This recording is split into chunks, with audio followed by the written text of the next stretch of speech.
So I've been debating for a while now whether or not to even do Age of Apocalypse content on this channel, because at the time of recording, this is in the current environment. That's what it's called, the current environment. But if I understand it correctly, once Fear No Evil comes out, which is the Defender's Wave, this will be out of Modern. And it's also going to be very hard to find anyways, so it wouldn't really benefit anyone watching these videos if they want to see what these cards are like, because they won't be able to get their hands on them. So I was considering just being like, you know what, I'm not going to do any of the Age of Apocalypse stuff. That way all my videos for a longer amount of time will be current, quote unquote.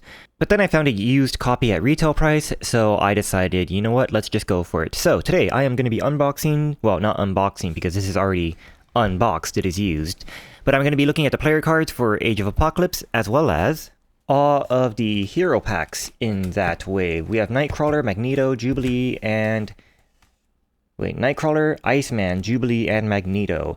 And I don't know much about X-Men, to be completely honest, so none of these really mean anything to me, except for Magneto. I know that he's a villain, so I'm confused about why he's a hero. So let's get this started, I suppose.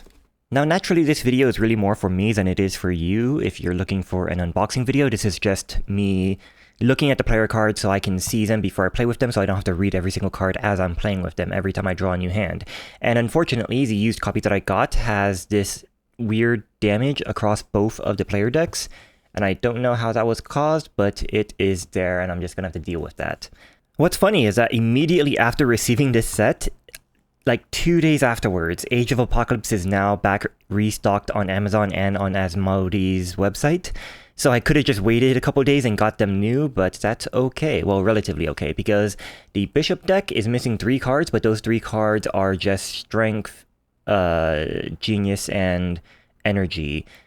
So I mean, I have plenty of copies of those cards, I just won't have the copies that came with Age of Apocalypse, so that's okay. So, Bishop. I don't know who this guy is. He is Lucas Bishop. That's convenient. 4 recovery, 12 HP, hand size of 6 in Alter Ego, hand size of 5 in Hero form, so that's pretty standard.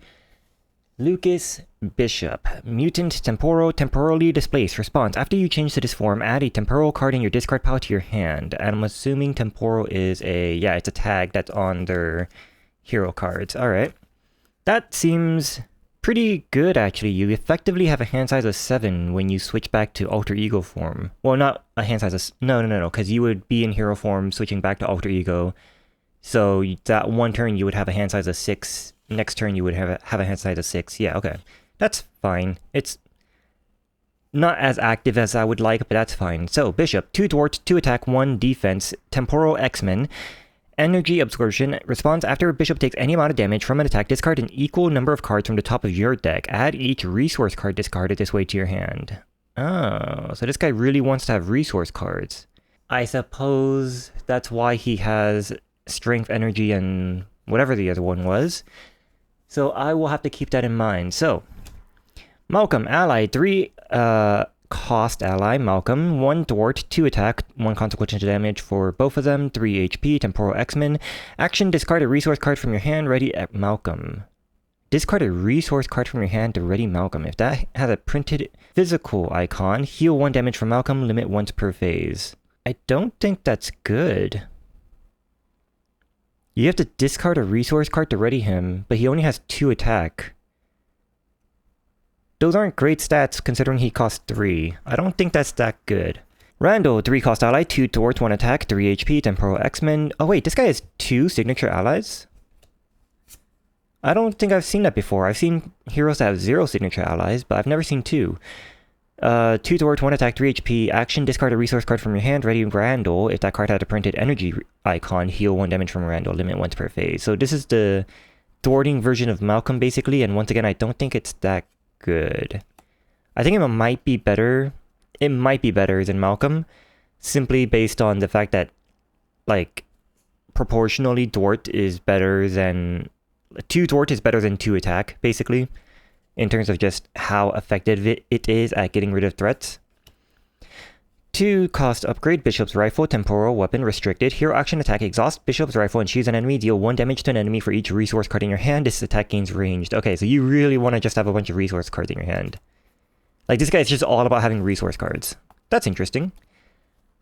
I think I'll like that.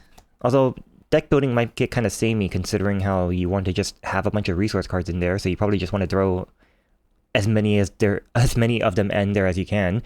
Bishop's Uniform, 2-cost upgrade, item temporal. Response after you resolve Bishop's energy absorption ability. That is the whenever you take damage, right? Yeah, that's the whenever you take damage, discard cards from the top of your deck and add all resource cards. Yeah, add each resource card discarded this way to your hand. Exhaust Bishop's Uniform, heal 1 damage from Bishop for each resource card. Wow! No, that's really strong. That's really, really strong. Wait, so you would... If you take 3 damage, you discard the top 3 cards of your deck, and then if you would then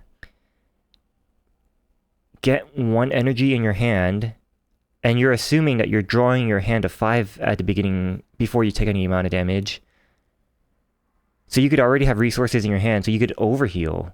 If you discard 3 resources and you already had like 1 in your hand, you would take 3 damage and then heal 4. In theory, that could happen. That's really, really strong. Okay. Supercharge, 0-cost upgrade, superpower, action, discard a resource card from your hand, place 1 charge counter here for each resource icon on that card. This is not once per phase or once per turn. Hero interrupt, when you make a basic attack, discard supercharged. You get +2 attack for resist attack for each charge here to a maximum of 8 attack. This is not a forced hero interrupt, so you could just charge this and deal up to 10 damage with your 1 attack. But I don't think it's as good as Captain Marvel's thing. Yeah, this is probably not as good as Captain Marvel's thing, but that's okay. It's a 0-cost upgrade and you have 2 of them. Alright. I suppose I should be looking at how many copies of the cards there are. 2 copies of Concussive Blast, 3-cost event. Here are attack superpower, hero action attack, deals 6 damage to an enemy if you paid for this event with a resource card. Ready Bishop. Ready Bishop, 2/2/1, so this is worse than Swinging Web Kick, but in theory you could get the same amount of value because you could then attack for 2, dealing the 8 damage, but it's more versatile. Okay, but you do have to pay for it with a resource if you want to do that. 2 copies of Command Authority, that's a Command Authority. That's a good name for a card. Command Authority. 2-cost event, Dort, hero action Dort, remove 3 threats from a scheme. If you paid for this event with a resource card, draw 1 card. Okay, that's actually really, really good. This is effectively a 1-cost 3 Dort, because you're probably going to pay for it with a resource card, and you're going to be able to draw a card for it. So it's a 0-cost for 3 if you paid for it using strength or something. That's really, really good. 3 copies of Energy Conversion, 0-cost event. Defense, hero interrupt defense. When you win an enemy attack, shuffle each resource card in your discard pile into your deck. You cannot take more than 3 damage from this attack. No, that's ridiculous. That's incredible. Wait, so this is win an enemy attack, so that's before you take the damage. You shuffle all your resource cards into your deck, and then you might draw them back into your hand, and then you get to reduce the amount of damage taken that way. Wait, is it reduce the... No, this doesn't... No. You don't reduce the amount of damage taken that way. You heal for every resource card that is in your hand afterwards. That's ridiculous. And then you can't even take more than 3. So if they deal like 10... Wait, they could deal like 10 damage and you still would only take... That's so good. This guy's really, really good. Just have a bunch of resources and you'll never... That's incredible. Alright. And then 3 copies of Stored Energy. This is a resource card, temporal, so you could shuffle that back in with Lucas Bishop when you switch over to Lucas Bishop. And energy and physical. The more you hit me, the harder I hit back, Bishop. And that's the end of the hero cards. So he just really wants a bunch of resources. Interesting. So he does come with a leadership deck. Leadership is already the strongest aspect, so I hope this is more interesting than just being like, hey, we're doing more cool or strong stuff. 4-cost ally, Cable, Nason Summers, 2 Thwart, 3 attack with 2 consequential and 3 HP. That's not that great. Response after for 4 cost. I mean, I guess, okay, whatever. Response after Cable thwarts and defeats a side scheme, draw 1 card. That might be better, actually. If you could boost his thwart up by 1, that can defeat most side schemes. Thwarts and defeats a side scheme, draw 1 card. But he only has 3 HP. He doesn't get to heal that. I'll have to keep that in mind, looking at the rest of the deck. 3 cost ally, X23, Laura Kinney. I think Laura Kinney is, or X23, I think she is the girl in... oh, what's it called? Logan. I think she's the little girl in Logan, right? 1 thwart, 3 attack. 3 attack with 1 consequential. That's pretty good. 3 HP, that's really good. Response after X23 attacks and defeats an enemy, ready her. No, okay, this is really good. X23 is really, really good. 3 copies of Team Training, 2 cost support. Condition, play under any player's control, max 1 per player. Each ally you control gets +1 hit. Okay, well, great. Each ally you control gets +1 hit points, so now leadership is even stronger. Excellent, awesome, cool. 0 cost upgrade, advanced suit, attached to an X-Force or X-Men ally. I'm assuming these guys were X-Men. X-Force, X-Force, wow, these guys are X-Force. What are X-Force? What's the difference between X-Force and X-Men? Bishop is an X-Men, Malcolm is X-Men, Rand was X-Men, alright. Max 1 per ally, response after the attached ally defeats a minion or side scheme, discard 1 card from your hand, heal 1 damage from the attached ally for each resource on that card. 0 cost upgrade, okay. Never mind, you can heal, what's his name? Cable, he can have 4 HP and you can just heal him every time. Yeah, okay. 1 copy of Sidekick, 1 cost upgrade title attached to an identity-specific ally you control. Identity-specific ally you control. So I'm assuming that means allies that are like part of your hero's kit. Max 1 per deck, attached ally gets +2 hit points and is your sidekick, quote-unquote. Response after you make a basic recovery, heal 2 damage from the attached ally. So, I don't think these allies are very good though, Randall and Malcolm. Identity-specific allies, I'm trying to think of who this would be good for. I'm thinking Black Panther. Shuri Black Panther's T'Challa is really good, you really want to keep him around, and she's already like, wants to be in leadership. Does she flip? I don't think she has a way to flip very good. The only other person... okay, so the heroes that can flip very well are She-Hulk, kind of. But her ally has an effect when they come into play, I think. No. Her ally is Hellcat. She can be returned to your hand. So you don't even really need to heal her, and... Hulkling has Wakan. Hulkling can flip very easily. And Wakan has an effect when he comes into play. You search for an upgrade or something like that. So in terms of flipping... in terms of the flipping part, that's not as good. Because you really want to be... yeah, I'd have to think about this, but I think this is a good card. 3 copies of Side by Side, 2 cost event. Hero action, ready your sidekick. Oh, sidekick has specific support. Okay. Ready your sidekick, ready your sidekick to ready your hero and choose 1. Heal 1 damage from both characters, or both characters get +1 thwart and +1 attack until the end. No. Okay, no, sidekick is great. That's incredible. That's super good. Okay. Alright. 3 copies of Suit Up, 2 cost event, alter ego action. Search your deck and discard pile for an ally and add that, and an upgrade that can be attached to that ally. Add them to your hand. Wait, so any upgrade that can be attached to that ally. Sidekick is a 0 cost. Okay, so you have the ability to just search for... Suit Up is a 2 cost card, and it's a 1 card by itself, so it's 3 effective resources.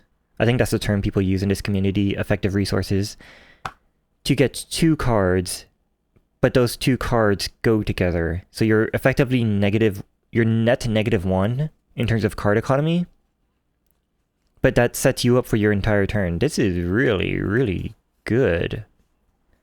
Or for the rest of the game, I mean. That's really, really good. 3 copies of Lead from the Front. Isn't this in the core box?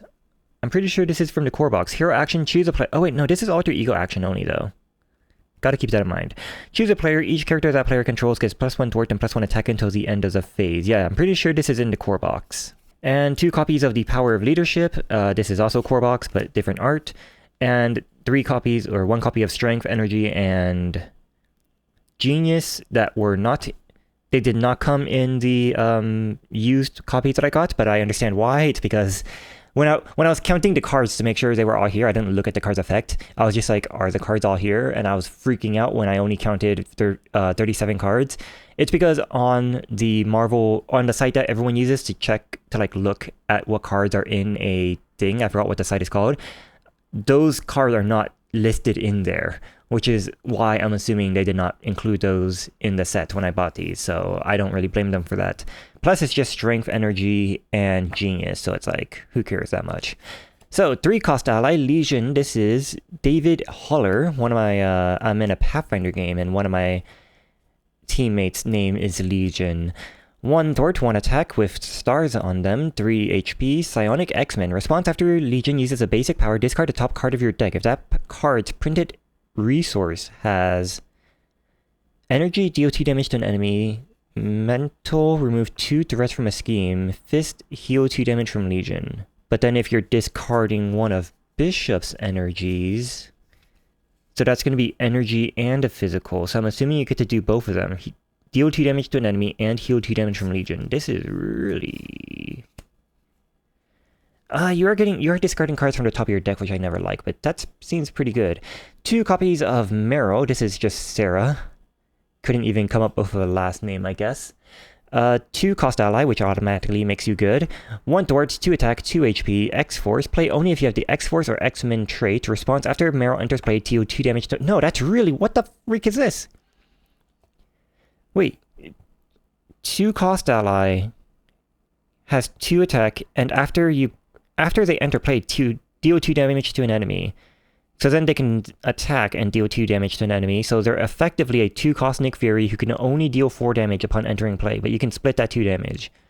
And then the next turn you chump block with. That's really, really good. And then you have your obligation and your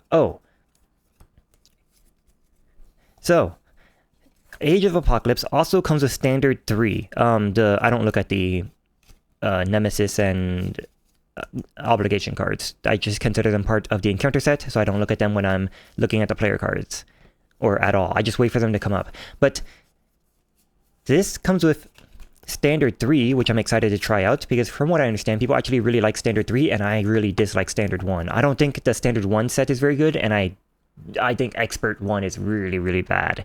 So I don't know why they didn't include an expert 3, but I'm excited to try out standard 3, but I'm not going to look at that right now. We are going to move on. We are instead going to move on to magic. Alright, magic. 1 thwart, 2 attack, 2 HP, hand size of 5 in hero form, 10 HP, 1 thwart, 2 attack, 2 defense, and 10 HP, 3 recovery, and 6 hand size in alter ego, so basic 6-5 hand size. Ilyana Rasputin. Alter Ego, Mutant Mystic, and Mystic X-Men. Interrupt. When you change to hero form, choose a spell in your discard pile and put it on top of your deck, limit once per phase when you change to hero form. So both of these heroes have effects when they change to alter ego form. No wait, Lucas Bishop is when you change to alter ego form. Ilyana Rasputin is when you change to hero form. Okay. So Lucas Bishop, you can't actually do their effect turn 1, whereas Ilyana you can, because you can use a spell to pay for something and then flip over, so now that spell is in your discard and then you can put it on top of your deck. Okay. Magic. 1 thwart, 2 attack, 2 HP, Mystic X-Men. Play with the top of your deck face up. Okay. Once per phase, you may play the top card of your deck as if it was in your hand, reducing its resource cost by 1? No, that's broken. That's incredibly broken. Why is your hand size not 4? So you get an extra resource every turn, and you effectively have a hand size of 6. That's broken! Alright, she's already going to be pretty strong. I don't even care what's in the rest of her kit. 3 cost ally, Colossus. This is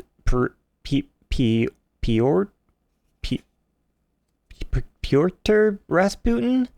2 thwart, 2 attack, 1 consequential for 3 HP. That's pretty good. X-Men Toughness. So you're not going to be using them to do anything the turn they come out. Unless, I mean, I guess you could, but why would you? Interrupt. When an enemy attacks you, play Colossus from your hand, paying his resource cost, and declare him as a defender without exhausting him. Okay, this guy's really, really good. So you can use him the turn he comes out, because you just play him when the enemy attacks you. And he comes into play with the tough, the enemy attacks you, he comes into play, Colossus blocks without exhausting him, and then the toughness goes... No, this is super good. This might be the best ally. T'Challa Black Panther might be the best hero-specific ally, but he comes pretty close. 1 cost support Limbo Dimension. Response after the villain phase begins, exhaust Limbo, swap a card in your hand with the top card of your deck. Swap a card in your hand with the top card of your deck. And Magic can play once per phase, I can play the top card of my deck. As if it was this is once per phase. So this is including the villain phase. So she could play defense events from the top of her deck if she goes protection. Huh. So that way you get to use this effect twice. So you have 2 effective resources every turn. That's so... 2 effective resources every turn plus 2 more cards in your hand if you go protection. Okay. Limbo, action, exhaust Limbo, swap a card in your hand with the top card of your deck. So you get to play around with what's on top of your deck, so you can play it cheaper, I guess, but if you're going to be...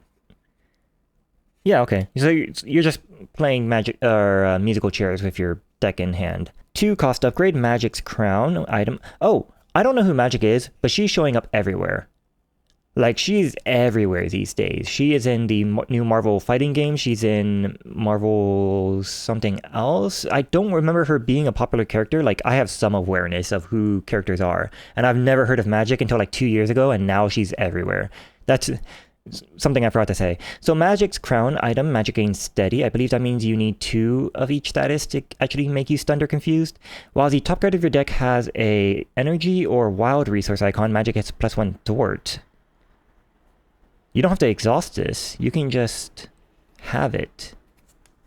Base stats are 1, 2, 2. Okay, 1 cost upgrade, Soul Sword weapon, restricted. Magic's basic attacks gain piercing, so toughness does not exist, basically. It's a 1 cost upgrade.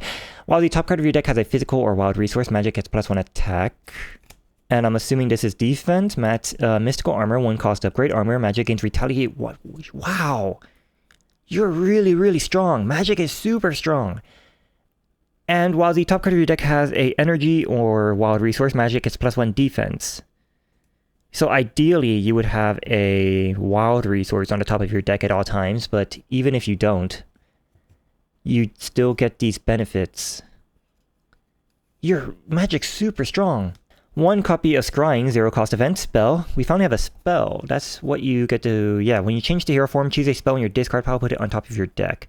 Also, this is a 0 cost event, so it doesn't help to have that on top, because you can't reduce its cost by 1. Although I suppose you could use Limbo to swap it, you know, whatever.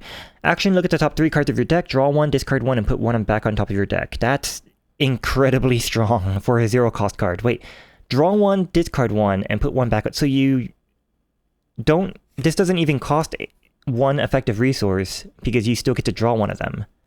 That's super good. 3 copies of Stepping Disc, 1 cost event, superpower, hero action, ready your hero. Choose ready your hero, a 1 cost event. This is a limitless stamina that is built into your deck. You get 3 of them. Choose a magic card in your discard pile, not named Stepping Disc, and put it on top of your deck. Okay. Magic is seeming really, really strong right now. Like, might be one of the strongest heroes I've ever seen just based off these cards. 2 cost event, Exorcism, hero action, Dwart, remove 4 threats from a scheme, 2 for 4. Okay, if the top card of your deck has a mental or wild resource icon, confuse the villain for 2. That's incredible. No, okay, Magic's broken. Let me guess, this one stuns them. 2 cost event, Soul Strike, attack spell. This is a spell, this is also a spell. Hero action, attack, deal 4 damage to an enemy. If the top card of your deck has a physical or wild resource icon, stun that enemy. 2 for 4. Attack is not as good as 2 for 4 threat removal, but that's... Magic's busted. 1 cost event, Magic Barrier, defense spell, so this could be used on the top of your deck during the enemy phase, because I already see this is a defense spell. Here, interrupt defense when an enemy initiates an attack. Prevent 3 damage from this attack. If the top card of your deck has a energy or wild resource icon, deal 3 damage to the attacking enemy. This is not an attack either. Okay, Magic's busted. Straight up, I'm like, no, she's busted. She's top 10 strongest heroes. I don't even care who the rest of the heroes are. And then she comes in an aggro deck. This is her stuff. Alright, let's get that out of the way so I don't accidentally look at that. And we have 3-cost ally Gold Balls, which is Fabio Medina. Fabio.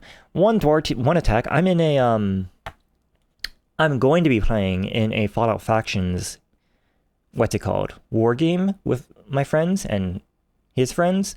And the leader for my factions group, we are playing I am the Forge, which is a sub-faction of the Raiders. And my leader's name is going to be Uncle Fabio.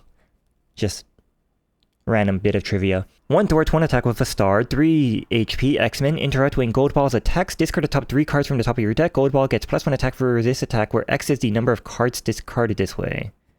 Oh, discard up to 3 cards. I mean, that could be fine. I don't really like it, though. Man, both of these decks really want you to discard the top cards of your deck. That's interesting. I don't like discarding cards from the top of my deck, but they make it... Some of the effects you get for doing that are pretty strong. Or both of these just deal with the... 2-cost ally Tempest. This is Eva Bell. 1 dwarf, 1 attack, 2 HP, but it's a 2-cost ally, so they're automatically super strong. X-Men play only if your identity has the X-Men trait. Interrupt when the villain would scheme. Discard Tempest, cancel that activation. Deal yourself 1 face down encounter card. When the villain... I mean... Bare minimum, she's a 2-cost ally, so you could just have her chump block if they don't scheme. Interesting. 3 copies of Blood Rage. 1 cost upgrade, max 1 per player. Response after you defeat an enemy with a basic attack. Exhaust Blood Rage, take 1 damage to draw 1 card. Probably would be incredible on Hercules. 3 copies of Test the Defense. 1 cost upgrade. Spell max skill max 1 per player. Response after you play an attack event, place 1 test counter here. If there is at least 5 test counters here, discard to deal 5 damage to an enemy. So it's 1 for 5 damage, but you have to build it up over time. Don't think it's that good. Then again, this is not an attack either. It might be good. 3 copies of 4-cost event, full body charge attack. A hero action attack, deal 8 damage to an enemy. If your hero's remaining hit points are less than half your hero's starting hit points, this attack gains overkill. I don't think that's good. 5 cards to deal 8 damage is... I would rather do other things, even if it does overkill. 2-cost event, clobber attack. Hero action attack, deal 3 damage to an enemy. If this is the first card you have played this round, return this card to your hand. 2 for 3 is bad, but then you can return it to your hand, so it's effectively a 1 for 3. And then I guess you could use it to pay for something else, but I don't... Anything that just does damage, I don't think I'm the biggest fan of. So then we have 2 copies of the Power of Aggression, and 1 copy of a 2-cost ally, Triage. Christopher Muse. Triage. That's a good hero name, Triage. I like that. 1 dwarf, 1 attack, 2 HP, X-Men. Once again, a 2-cost ally. There's so many of these. 2-cost allies are just really, really good. Response after Triage enters play, heal 2 damage from an X-Men character. That's... okay, you're busted. 1 copy of Stefford Cuckoos. 3-cost support. Persona Psionic, play only if your identity has the X-Men trait, uses 3 psych counters. Interrupt when a player reveals a treachery. Exhaust Stefford Cuckoos and remove 1 side counter from here, cancel the effects of that card and discard it. That player reveals another encounter card. I mean, it's fine. I don't know if I would pay 3 for it. If it costed 2, I'd say it's good. Costing 3, I'm more iffy on it. 0 cost upgrade, Blood Gem item. Play only if your identity has the Mystic trait. Max 1 per player. Max 1 per deck. I don't think I have any other Mystics. I think this might be my only Mystic character. Yeah, I can't think of another Mystic I have. Play only if your identity has a Mystic trait. Max 1 per deck. Resource, exhaust Blood Gem and take 2 damage. Generate a wild resource. That's not good. I don't think that's good. Taking 2 damage for 1 resource seems pretty bad. 3 copies of basic spell, 2 cost event. Spell, play only if your identity has the Mystic trait. Hero action, choose heal 3 damage from an identity, remove 3 threats from a scheme, or deal 3 damage to an enemy. I guess the heal is the best one. No, this is just, that makes it just slightly better than first aid. I guess the versatility is where the benefit of this comes from. It's very versatile, but it's underrated in terms of the benefits for what you're paying for it. 3 copies of Spiritual Meditation, 0 cost event. Spell, play only if your identity has the Mystic trait. Action, draw 2 cards, choose and discard 1 card from your hand. So this is just a hand filter. Draw 2 cards and discard 1, but it costs 1 card, so you're net 0, but you get to fix your hand. That's okay. It's fine.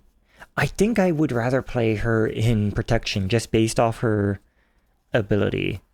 I don't know if I would go aggression with her. I don't know if I would go aggression with her. But yeah, so these are the 2 heroes that come in the Age of Apocalypse, and then we are going to move on to the 4 hero packs that came out during that wave. Man, I just always have Ready for a Fight in my mind. While I was charging my battery, I was thinking that if I have Ready for a Fight, I could flip over to Ileana. I could, well, in hero form, I could manipulate the top of my deck so that there is an energy or wild on top of my deck, flip over to Ileana, recover for 3, and then when the hero or when the enemy tries to scheme, I use my Ready for a Fight to switch back to hero form, which will activate Ileana's thing. I get to choose a spell in my discard pile and put it on top of my deck. This is a spell, Magic Barrier. So Magic Barrier will go on top of my deck, and then when they attack, I could use the Magic Barrier right away, and I know it's on top of my deck, to prevent 3 of that damage, and I get to deal 3 damage to that attacking enemy if I set up the next card on top of my deck correctly, and I'm just like, that sounds like a lot of fun. But enough about Magic, we do have to move on, and we're moving on to Iceman. Iceman was out of, not print, well, it was probably out of print, but it was like sold out very aggressively. He was one of the harder heroes to find for some reason, even though he's a very recent hero, and I do not know why. I have to assume that either people really like Iceman or they really like the cards in his deck. Which is weird, because I've never heard of Iceman before. I have no idea who this guy is. I'm assuming he's an X-Men. He is, yep, Ice and X-Men. But other than that, no clue. So, man, it feels weird opening up a plastic package again after all this time. Yeah, this just feels weird. I think I miss peeling off those stickers off the paper wraps. But I do like the card quality better. Is this the same cardstock though? I think it feels better than the recent ones. Kind of hard to tell. It's a little bit warped. It's a little bit bent. So, Iceman. 1 thwart, 2 attack, 2 defense, 11 hit points, 5 hand size, and 6 hand size, so standard 6/5. Bobby Drake, 4 recovery, alter ego, mutant. Bobby Drake begins the game with 6 frostbite upgrades set aside. This is the frostbite upgrade, so I guess I have to look at those in a moment. Cool off response, after you change to this form, shuffle 1 ice card from your discard pile into your deck for each copy of frostbite in play. So you want to have these in play. What are these? 0 or no cost upgrades, frostbite. Condition ice permanent. Attached enemy gets -1 scheme and -1 attack. So he's a debuffer. Force response, after attached enemy activates or leaves play, set this card aside. After attached enemy activates or leaves play. So after they do anything. Wow, these are actually really curved. That's weird. Why is that? Going back to Iceman, 1 thwart, 2 attack, 2 defense, Ice and X-Men freeze. Interrupt. When Iceman makes a basic attack or defense against an enemy, attach a set-aside copy of Frostbite to that enemy. Makes a basic attack or defense. So you really want to ready Iceman, I'm assuming? Or there's other ways to get these Frostbites onto the enemy. But as it is right now, that seems a little weak. Yeah, it seems a little weak. 2 copies of Snow Clone, another 2 identity specific ally hero. Well, though they're the same ally this time and they're not unique. 2-cost allies, no thwart, they can't thwart, 2 attack and 2 HP. 2-cost ally for 2, yeah, that's pretty good. Cannot have upgrades attached, so you can't be using the suit up stuff that came with Bishop, which is really weird that this came in that wave. Cannot have upgrades attached. Snow Clone takes -1 consequential damage for after it attacks an enemy with a frostbite attached. Okay, so you really want to just get these guys out and never have them die. So the moment you attack someone, you have now marked them to take 4 additional damage if you have both Snow Clones out and they just stay around. That's pretty good. 1 copy of Power Boat, 2-cost upgrade. Very generic name for an upgrade. Item tech, you get +3 hit points. Base hit points is 11, so that puts you up to 14 in your kit. Hero response, exhaust Power Boat, generates a wild resource for an ice card. So this is also a resource generator, so that's a pretty top priority card to get. 2-cost upgrade, Cryokinetic. Yeah, Cryokinetic Perception. Superpower hero response after you resolve your freeze ability. Exhaust this card, draw 1 card. If that card has an ice trait, ready Iceman. Okay. Okay, so he has a built-in ready as long as you... So you really only care about your own hero cards.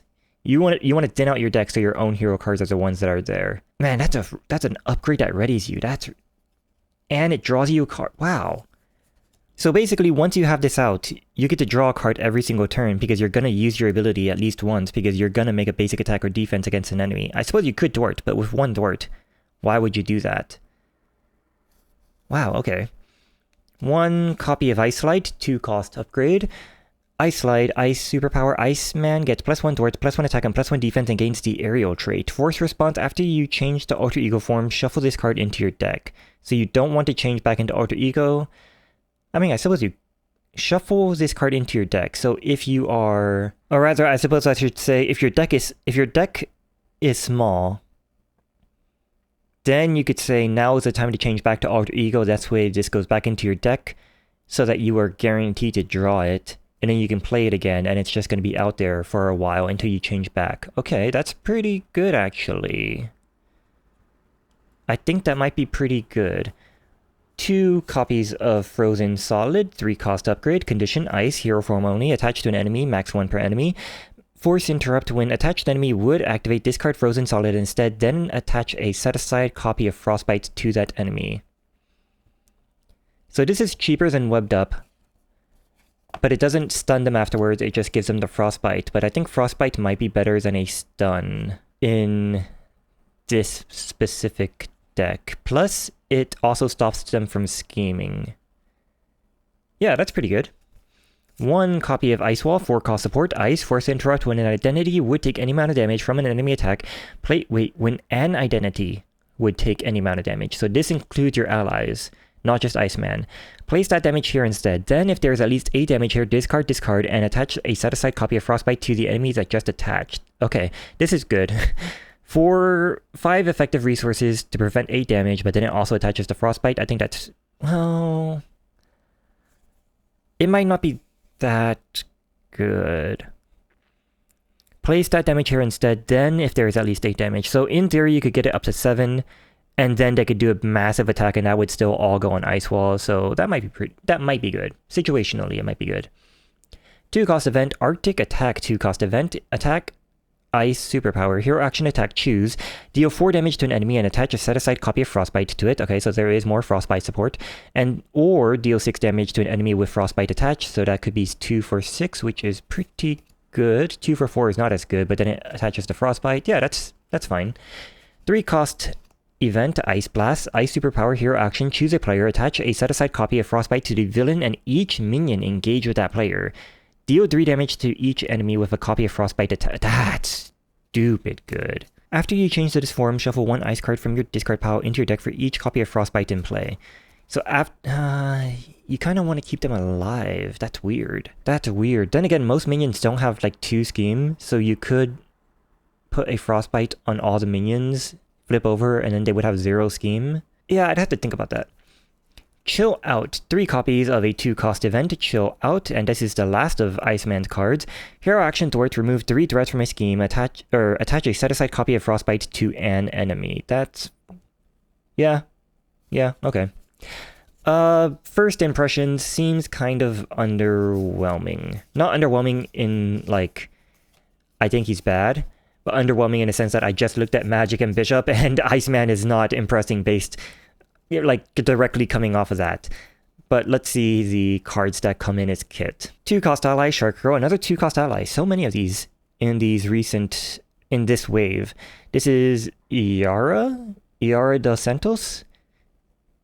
Iara dos Santos? I don't know how to pronounce that. 2-cost ally, 0 thwart, but they can thwart. 2 attack, 2 HP. X-Men, while Shark Girl is attacking an enemy, she gets +1 attack for each upgrade attached to that enemy. So, okay, no, don't thwart with her. There's no point. Don't thwart with her. I suppose she would actually... This does not require that you be an X-Men, so she'd be pretty good with Tigra. 3-cost ally, Glob. Robert Herman, 2 thwart with 2 consequential, or 2 damage with 1 consequential, 3 damage or 3 HP. Play only if your identity has the X-Men trait. This feels very arbitrary. I don't know when they decide who gets to be played when you're only an X-Men, but it feels very arbitrary. Response after Glob enters play, deal 2 damage to an enemy with an upgrade attached. Yeah, that's Tigra support. If you're gonna make it so that identities can only play these if they have the X-Men trait, I feel like the 2-cost ally should be the one that have that, because they're the broken characters. Like, it's a 2-cost ally. They're gonna be broken. Comes into play, deal 2 damage, and then they can attack 2 more times for a total of 8 damage, or 6 damage, and then they chump block. Yeah, okay. 0-cost upgrades, suppressing fire. Oh, suppressing fire. Didn't we already get these in Tigress deck? Yeah, these... I think these came with Tigress deck. Man, that feels like a really recent reprint then. 3 copies of Surprise Move, 1-cost event, Tactic, Hero Interrupt. When you make a basic attack against an enemy with an upgrade attached, you get +2 attack for this attack. If this attack defeats that enemy, ready your hero. I would say this is Tigra support, but I don't think this actually is, because Tigra has so much ability to ready just based off her hunted. I don't know why I'm talking about Tigra. This is Iceman. Okay, so for Iceman, this is probably really good. Because Iceman is when Iceman makes a basic attack against an enemy, set Frostbite attached to them, and then... does the timing work out so that you give them the attachment first, and then you defeat them, so Surprise Move would ready you? I don't know. I'd have to look that up specifically. But if it is, then I guess that's pretty good. +2 attack. It doesn't give you overkill. So against like drones, it wouldn't matter, but yeah. 3-cost event, take attack. Attack, hero action, deal 7 damage to an enemy with an upgrade attached. I don't think that's good. Without overkill, without piercing, without any of that stuff, this doesn't feel that great. 3 copies of Looking for Trouble, 0-cost event, thwart, hero action, thwart. Discard cards from the top of the encounter deck until you discard a minion. Put that minion into play, engage with you. Remove 3 threats from a scheme. 0 for 3.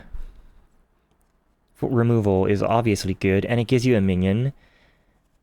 I suppose if you're able to kill the minion immediately, but some minions are really, really bad. I feel like this is an aggressive version of Taunt, but it's removing threat instead, and I don't know if that's worth it. You're also getting closer to an acceleration icon. I don't know if it's worth it. 0-cost player side scheme. It's been a while since I've seen one of these. I just realized Magic and Bishop did not come with player side schemes. That's weird. Victory 0. When defeated, each player may search their deck and discard pile for an attack event and add it to their hand. I do know that player side schemes came out with the Next Evolution box, which was the box before this one. So I kind of expected Magic and Bishop to also have player side schemes. So now that I think about it, it seems weird that they didn't. Victory 0, 2 per person, so that's going to be pretty easy to thwart. When defeated, each player may search their deck and discard pile for an attack event and add it to their hand. Shuffle until the end of the phase. Each attack event deals 1 additional damage. That's kind of bonkers, actually. Although I did just... Oh my god. Okay, so this entire time I thought that you could have 2 player side schemes if you're playing solo or with 2 people. And 4 player side schemes on the board if you're playing with 3 or 4 people. Because it's obviously you would want to do that to encourage players to not be mad at each other for taking up the player side scheme slot. But it turns out it's 1 for 2 people or 2 for 3 to 4 people. And I'm like, that's way worse. Because then if you're playing with 2 people, then it's like one player plays their side scheme and then the next player is like, well, now I can't play mine. That's so... Like, why did they do that? And also, heroes that come with signature player side schemes in their deck, like Silk, it's like, now you're discouraged from playing player side schemes in your deck because you have your own player. I don't like the limits that are imposed in the rules as written, is what I'm saying. And I've also been playing wrong for some of the games, and nobody has told me yet for some reason. I thought that was the point of playing wrong, so that you get free comments. But yeah, moving on. 3-cost ally, Shadowcat, Kitty Pride, 2 Thwart, 1 attack, 3 HP. I think she was one of the heroes in the first box, the first X-Men box. What was it called? Mutant Genesis or something? I think she was one of them. X-Men play only if your identity has the X-Men trait. Response after you play Shadowcat from your hand, choose a side scheme in play. That side scheme loses each of the different icons until the end of the round. Might be good, but very situationally. I'm not sure I would actually use Shadowcat in my deck. 2-cost ally, Beak. This is Barnell Bowhusk? Okay. 1 Thwart, 1 attack, 2 HP. Another 2-cost ally. And this, again, does not require you to have the X-Men trait. Response after you play Beak from your hand, remove 1 threat from a scheme for each X-Men ally you control. Okay. Yeah, that's really, really good. It's a really, really good card. I don't understand why the 2-cost cards are not the requiring you to be X-Men. You can just put these in any deck. Even if you don't have any other X-Men allies, this doesn't say other X-Men allies, so you're still removing 1 from a threat. Yes, that's still really, really good. 2-cost support, team building exercise, hero action, exhaust team building exercise. Play a card from your hand that shares a trait with your hero, reducing its resource cost by 1. Wait, this is a 2-cost support that generates you a resource every turn as long as you're paying a card that... As long as you're playing a card that shares a trait with your hero. And this is colorless as well. You can put this in any deck. These are not max 1 per player. This seems like an incredibly strong card. Just put 3 of these in every single deck. Alright. Recuperation, 2-cost event, alter ego action, heal damage from your alter ego equal to your recovery. That's not... I'm gonna have to say this is a bad card. I'm gonna have to say that's a bad card. I don't know why anyone would use it. 2 copies of the Power in All of Us, max 2 per deck. Double the number of resources this card generates when paying for a basic gray card. Wow. That's pretty strong. You could just load up your deck with basic cards, actually. There's a lot of really strong basic cards. That's really, really strong. Obligation, so I'm not looking at these. And then we're looking at the... Oh, this is a modular encounter set that came with him instead of extra player cards. Interesting. Alright, well, I'm not going to look at these. First impression, Iceman. Underwhelming based off... directly coming off of Magic and Bishop, and I don't know why he was sold out so quickly. He's... fine. I feel like I have to play him to really get an understanding of how he plays and what he feels like to play. But first impressions, I'm not excited to play him. And I'm not excited to use most of these aggression cards either. It's just the 2-cost allies that 2-cost allies plus team building exercise, which is absolutely bonkers. But I guess maybe that's why people bought this deck. Power in All of Us plus team building exercise is enough to be like, no, I need these cards. I'm going to buy this deck. And everyone just went out to buy this deck. I guess keep up the pressure. Nice to have an aggression side scheme, player side scheme. I don't think I have one of these yet. Aggression player side scheme, I mean. And another modular encounter set. So obviously going to be using this when I play Iceman to see what he's like. Moving on to Jubilee. Once again, no idea who this girl is. I think she's semi-popular though. Like, I've at least seen her. I've never seen Iceman anywhere. I've at least seen pictures of her, I think, if I'm thinking of the right person. In... Not like... I think it was in like cartoons or something. I don't remember it being in like... Because I've seen some of the X-Men movies. I don't remember this girl. I don't have a very clear recollection of the X-Men movies, but I remember, man, honestly, the main scene that I remember from from my childhood watching X-Men movies is when Dr. Xavier, or whatever his name is, he was like doing his mind, he was in his machine doing his minding to like see across the globe, and then it showed like black ooze going into his machine, and that like messing with him, and that freaked me out as a kid. That's like the main scene I remember. And also Wolverine being Wolverine, but that's, you know, Wolverine. So, Jubilee. 1 thwart, 1 attack, 2 defense, hero, X-Men, no trait, so I guess you wouldn't use team building exercise with her. Hand size of 5, hit points of 9, okay, so she's one of the less HP heroes. 3 recovery and hand size of 6, so standard 6-5. Mallrat action, oh, this is Jubilation Lee. Jubilation Lee. So you called yourself Jubilee. Okay, these cards are less bent. Also, there's a bent in the other direction. Mutant, Mallrat, action, search your deck, not discard pile, for the shopping spree player side scheme and put it into play, limit once per phase. So I guess I should find the shopping spree and look at that next. But then we have Jubilee, 1 thwart, 1 attack, 2 defense, like totally. Resource, exhaust Jubilee, generate a wild resource. So you don't want to actually use her for her stats. So I'm not liking her as much just based off of that. Man, like just coming, this is the same wave as Magic. And it's like, you could exhaust Jubilee to generate a wild resource, or you could just play the top card of your deck and reduce its cost by 1. Like, wild that these came out in the same wave. Why'd they do that? This is a pretty boring ability. Search your deck, not even discard pile, for shopping spree and put it into play. And then exhaust Jubilee to... These are boring abilities. Shopping spree, 0 cost player side scheme. Threat cannot be removed from this side scheme by heroes or allies. See, if you have a very specific... If you have an identity-specific player side scheme, based off the limits that are imposed by rules as written, how many side schemes can be in play, I think that the player side scheme should not be counted towards the player side scheme limit, because then it's like you're just shutting off a part of a... Like, what if Jubilee is playing with Silk, and they're both like, hey, I want to have my player side scheme out. Like, you can't have them both out. I don't know, it feels ill thought out. Shopping spree. Alter ego action, exhaust your identity. Wait, threat cannot be removed from this scheme by heroes or allies, so supports can still remove it. Alter ego action, exhaust your identity, remove 1 threat from here. Any player may trigger this identity. It comes into play with 2, so you need 2 people in alter ego form to exhaust themselves just to remove 1. That's... the effect better be good. When defeated, the player who defeated this scheme searches their deck and discard pile for an item card and put it into play.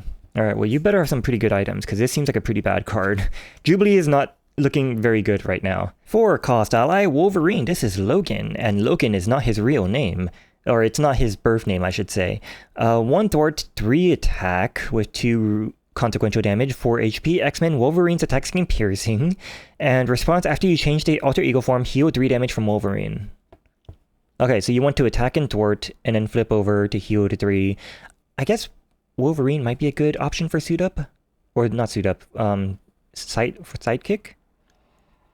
If you just want to have someone that is able to attack a lot. But then... Readying Jubilee just generates a wild I don't... Yeah, okay. Jubilee's coat, 2 cost upgrade. Item, so first item, Jubilee gets +1 thwart, hero response thwart. After you play a thwart event, exhaust Jubilee's coat and choose a scheme. Remove 1 threat from that scheme for each different resource type used to pay for that event. After I play a thwart event, exhaust Jubilee's coat and choose a scheme. Remove 1 scheme from the... Why does this give me +1 thwart if I don't want to actually thwart manually? I'm getting mixed signals here. Remove 1 threat from that scheme for each different resource type used to pay for that event. So you want to play... You don't even want to... So you can't even use Helicarrier. Or you can, but you don't want to, because that reduces the cost of it, so you reduce the number of resource types used to pay for it. Jubilee's sunglasses, 2 cost upgrade item. Jubilee gets +1 attack. I'm assuming this is after you play an attack. Exhaust it. Choose an enemy, deal 1 damage to the enemy for each different resource type used to pay for that event. Yep, okay. Exactly what I thought. 1 copy of 3 cost event, Blinding Flash, superpower, hero action, choose X enemies, where X is the number of different resource types used to pay for this event. Stun and confuse each chosen wow, okay. Choose X enemies. So you could choose up to 3 different enemies to stun and confuse them. Alright, she's starting to win me over. Starting to win me over just a little bit. 3 Huh. These are 3 copies of Firecracker, but they have different resource icons. Interesting. Hero action attack, 2 cost event, attack superpower, hero action attack, deal 4 damage to an enemy. If you paid for this card using 2 different resource types, stun that enemy. So you want to just pay... So Jubilee's whole thing is paying for stuff with different resources, which is why she can exhaust herself to generate a wild resource, which can count as any resource. But I don't understand what that has to do with her shopping spree and putting that out into play as alter ego. Like, it doesn't go with her kit. I don't remember what I... Oh, yes, Firecracker. Okay, so deal 4 damage. If I paid for this using 2 different resources, stun that enemy. So 2 for 4 and stun is good. 3 copies of Flash of Light, 2 cost event, superpower, thwart, hero action, thwart, remove 3 thwart from a scheme. If I paid for this using 2 different resource types, confuse an enemy. That's better than the other one. Grand Finale, 3 cost event, attack... Oh, this also... Yep, this does also have 3 different resource icons. Grand Finale, 3 cost event, here, attack superpower, hero action attack, deal 2 damage to an enemy for each different resource type you use to pay for this card. Choose an enemy and deal 2 damage for it. 3 for 8 essentially, but you have to work harder to do it, but it's more versatile. It's fine. It's fine. 3 copies of Plasmoid Energy, and once again, these all have different... This is all 3 different ways you could combine these resources, so I guess these are like, hey, use these to pay for your Firecracker or Flash of Light, and now you're set as far as paying for the stun and stuff. And these are resources. Okay. And wait, that's it? That's all she has? So she's basically dependent on stunning and confusing the enemies. Her ally is Wolverine, who just deals damage. I suppose... and then... Okay, so then Jubilee's sunglasses and Jubilee's coats then would then boost the effects of Firecracker and Flash of Light. Okay, okay. So she could be pretty strong once she gets built out, I guess. So, onto the aspects card. She comes with Justice, 4 cost ally, Chamber. This is Jonso Starsmore? That's a bad name. 4 cost ally, 2 thwart, 2 attack, 3 HP. Chamber gets -1 consequential damage after he attacks a confused enemy. I don't think he's good. 4 cost ally, Husk, Page Guntry. The only page I know of is the one in Daredevil, but I don't think she's a mutant. 2 thwart, 2 attack, 3 HP, X-Men here, interrupt. When Husk makes a basic power, spend up to 3 resources. If you spend at least 1 energy, Husk gets +1 attack for that use. A mental, heal 1 damage from Husk, or a physical, ready Husk after this use. So if you spent a mental and a physical... Oh, so she could attack for 3 for free over and over, depending on how you spend stuff. So she's one of those allies you can build around. Interesting. 3 copies of a 1 cost upgrade, Disguise. Item, play under any player's control, max 1 per player. Action, thwart. Exhaust Disguise and your identity. Remove 2 threats from a scheme. I guess this doesn't say hero action, so you could do this in alter ego, which is the benefit of this, but it seems like a bad card right off the bat. First impressions, bad card. 3 copies of Waylay, 3 cost event. Attack, hero, or response attack. After your hero thwart, deal 4 damage to an enemy, 7 damage instead if that thwart remove the last threat from that scheme. Whoa. Okay, this is not a good card in any other aspect. Well, in aggression it would be a really bad card, but in justice, which doesn't really have big damage dealing cards, this might be a good card. Well, justice doesn't have big damage dealing cards from what I've seen. Moving on to 3 copies of 3 Steps Ahead, 3 cost event. Thwart, hero action, thwart. For each different resource type you use to pay for this card, choose a scheme and remove 2 threat from it. So 4 effective resources for up to 6 threat removal is not that great, but it is versatile, I guess. And if... Oh, how would that interact with... Oh, what's their card? Sunglasses? No. Coat? Yeah, coat. After you play a Dort event, exhaust Jubilee's coat and choose a scheme, remove... Okay, so this is not boosting the effect of the Dort scheme or Dort event you are doing. It just is an additional thing you can do to Dort. Okay, never mind then. I thought that was going to be really, really broken for a minute, but I guess that's just... for each different one, so it doesn't even have a base of 2. So this is just 3 for 6 if things go perfectly well. I guess that's fine. 2 for 3 is kind of standardish. 2 for 4 is kind of goodish. Yeah, that's fine. That's... No, I'm gonna go if that's good. Yeah, that's good. Alright, 0 cost player side scheme. Generation X victory 0. Each X-Men character gets +1 Dort when they're making a basic Dort against this scheme. When defeated, each... Oh, and it comes into play with 3, so if you have 2 Dort, you can do it turn 1. How much Dort does she have? She only has 1 Dort. Okay. But Generation X, when defeated, each player may search their deck and discard pile for an identity-specific event and add it to their hand. Shuffle. That's fine. Even as a 0-cost card without the X-Men part, doing 3 Dort as a Justice player is not that hard. Then you can search for an identity-specific event. And yeah, that's fine. That's good. I'm going to go with that's good. Generation X is good. 2 copies of the Power of Justice, and then we move on to the colorless cards. There's quite a lot of them, actually. Sync, 3-cost ally. This is Everett Thomas. 1 Dort, 1 attack, 3 HP. X-Men play only if your identity has the X-Men trait. Once again, for a 3-cost ally instead of the 2-cost ones. Interrupt, when you make a basic power exhaust sync, you get +1 to that power for this use. Okay. Ah, why is she in Jubilee's deck? Jubilee doesn't want to do stuff herself. She wants to play events. This is so weird. This is so weird to me. 3 copies of Cell Phone, a 2-cost upgrade. This is an item, uses 3 charge counters. Action, exhaust Cell Phone, remove 1 charge counter from here, and choose a player. That player makes a basic attack with Dort with a character they control. That character gains +1 Dort and +1 attack for this use. That player makes a basic attack or Dort with a character they control. So this does not prevent consequential damage, I don't think. But it gives them +1 attack and +1 Dort. Just for this use, it's not till the end of the turn. I'm not sure that's a good card. It's effectively 2 for 3 more attack or Dort over 3 turns. It's not max 1 per player. So I guess you could just load up 3 of them to save it for when you need them. It's fine. I would have preferred if it was 2 charge counters and it only costed 1, but it's fine.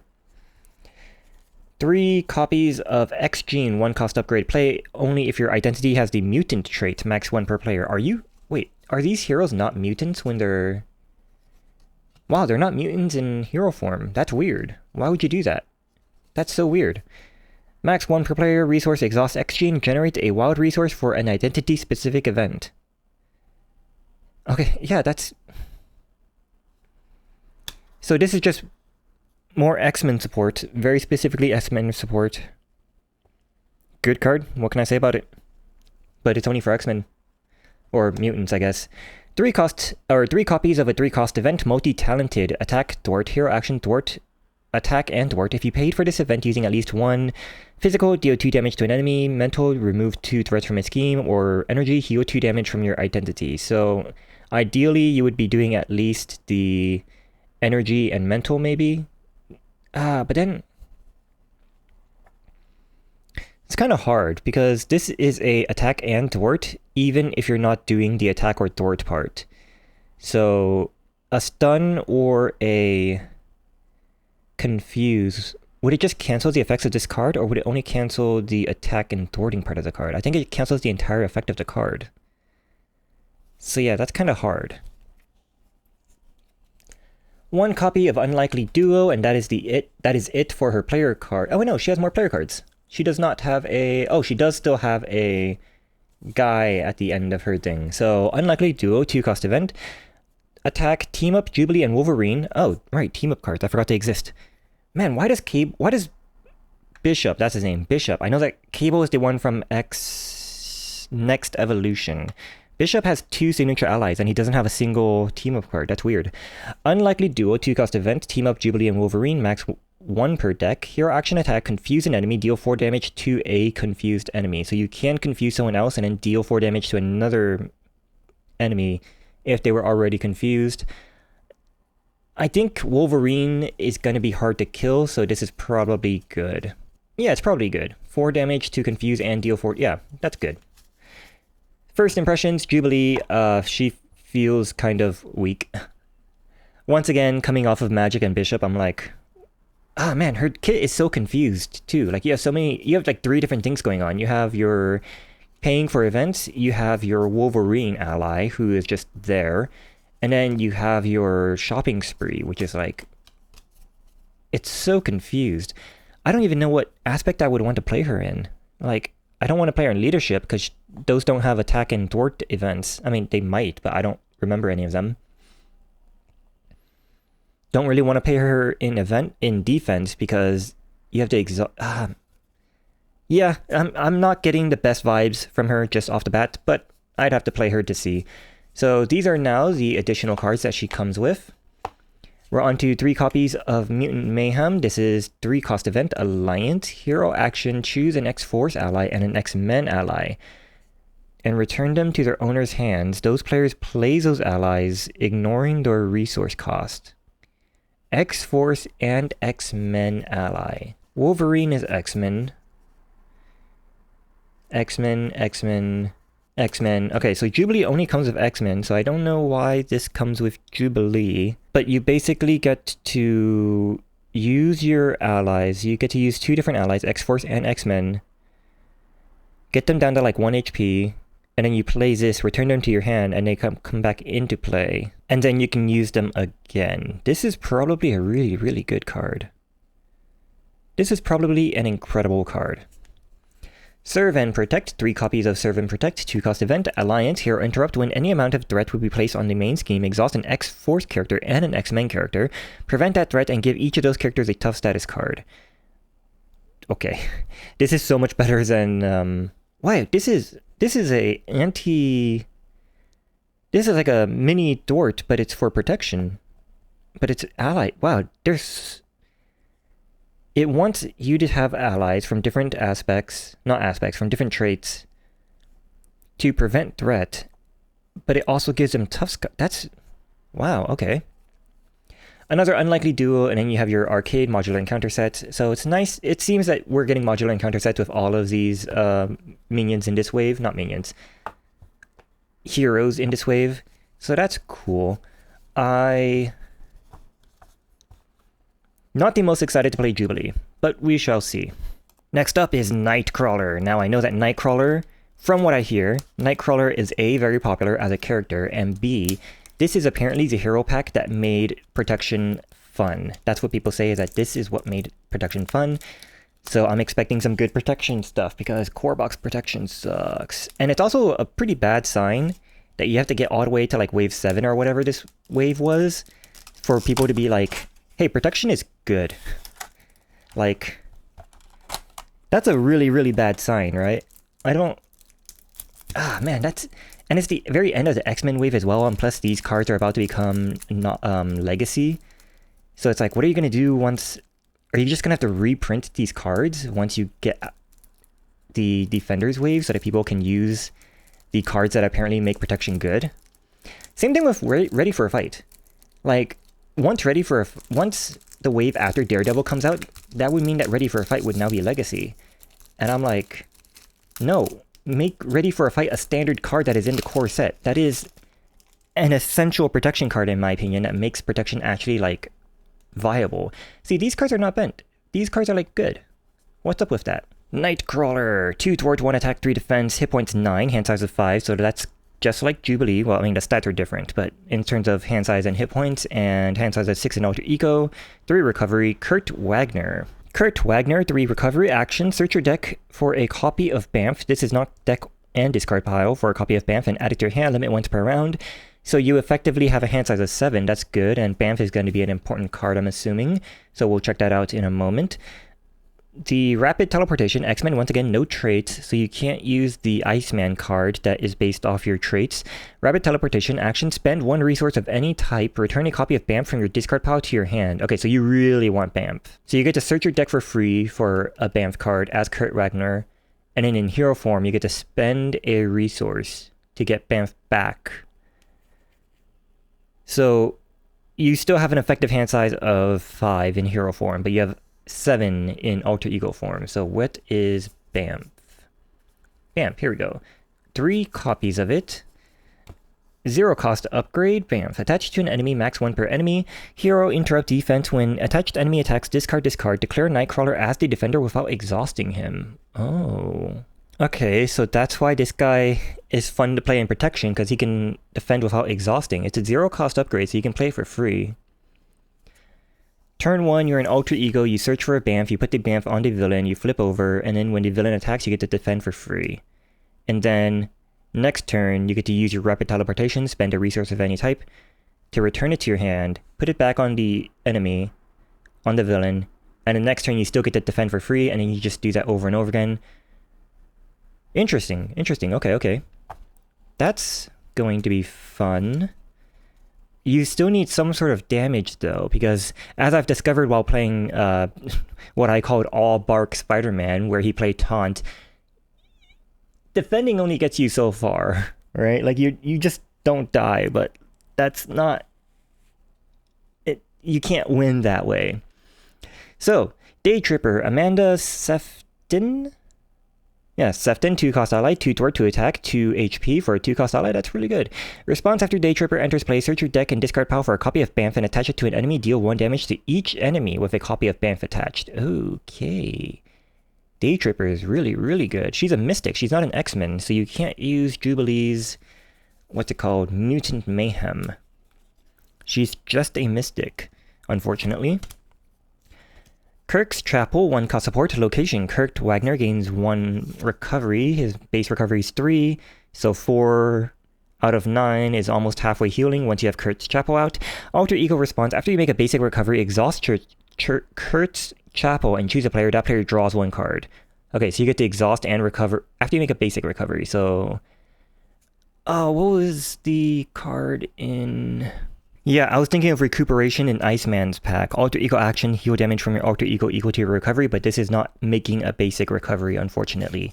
So you can't use that to cheat with Kurt's Chapel. But yeah, 1 cost support, it increases your recovery, and you get to draw a card. That's really, really good. Kurt's Cutlasses, 2 cost upgrade, counts as 2 restricted cards, and you only get to have 2 restricted cards. So this better be good. Nightcrawler gets +1 attack, +1 defense, and gains Retaliate 1. I mean, that's probably really good. For Prehensile Tail? Prehensile Tail, 1 cost upgrade. Superpower, you can control 1 additional upgrade that has the restricted keyword. Okay, well that solves the problem of Kurt's Cutlasses being restricted. Resource, exhaust Prehensile Tail, generate a wild resource for an event. Okay, this is just a good card. 2 copies of Port and Punch, 2 cost event, attack superpower, hero action attack, deal 3 damage to an enemy, deal 3 damage to each enemy with a BAMF attached. Wow. So you almost don't even want to use your BAMF, you just want to lay them out there for when you need to defend, and until then you keep them out there so you can do stuff with Day Tripper and Port and Punch to deal damage to all of them. Although I suppose... Oh, that's weird. That's a weird thing to do. Because if you don't use your BAMF, then you're wasting a... defense, essentially, like a free defend, and so you're just going to be taking damage from them. But if you use the damage while they're out there and you defeat them, now that defense has been wasted. But if you don't defeat them, then it's like now you still have to defeat them, and the BAMF would be gone because now you've defended, so you can't use Port and Punch to deal. That's weird. Bit of conflicting issues here. 1 copy of 2 cost event, teleport, drop, attack, superpower, hero action attack, discard a copy of BAMF from an enemy, deal 8 damage to that enemy and stun it.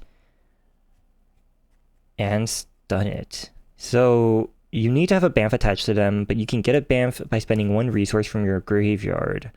So this is effectively a 3 cost event to deal 8 damage, which is swinging web kick, but you also get to stun it, so yeah, this is really good.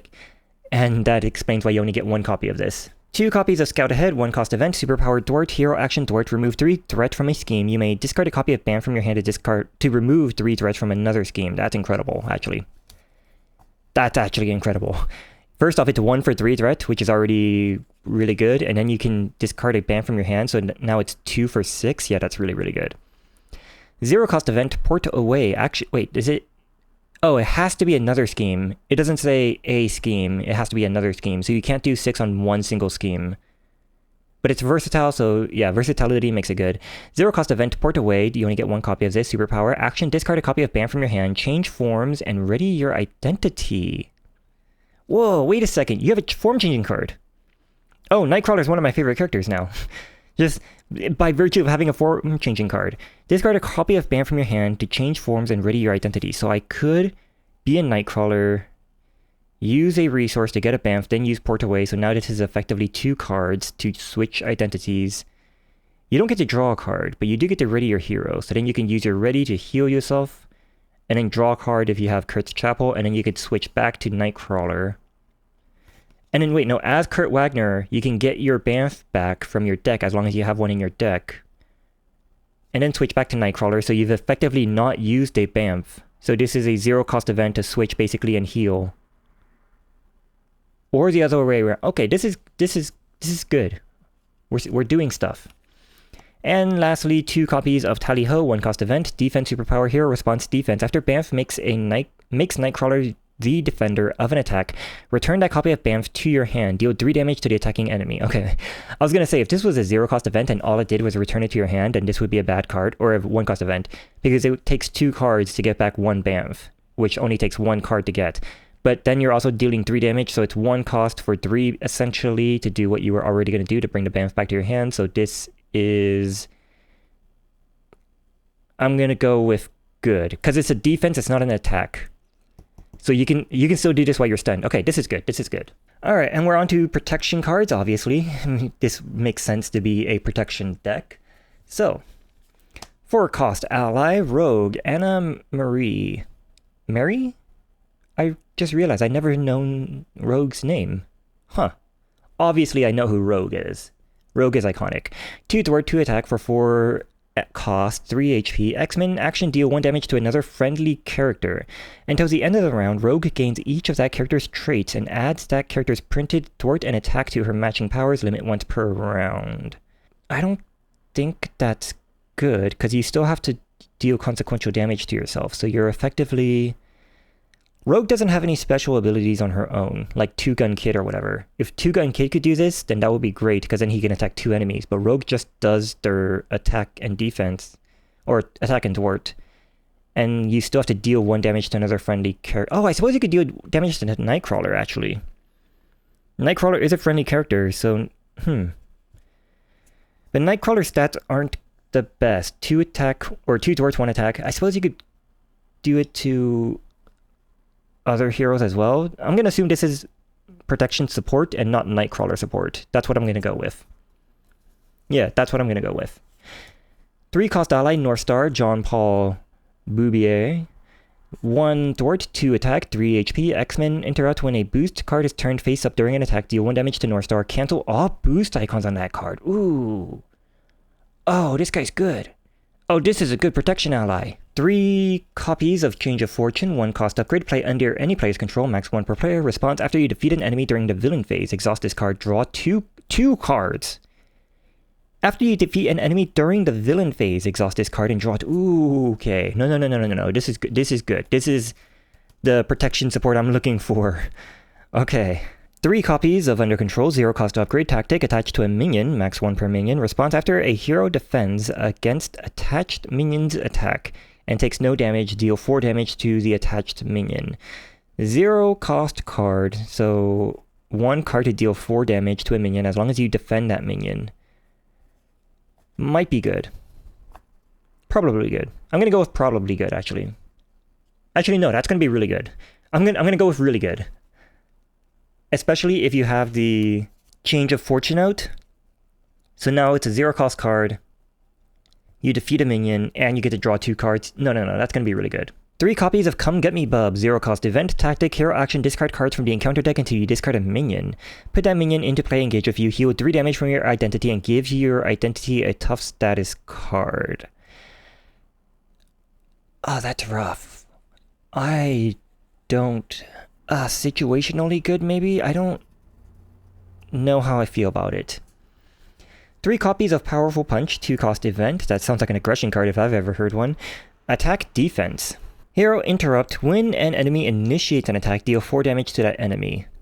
I guess this is a way to kill minions before they actually get an attack off on you, and it works with Change of Fortune.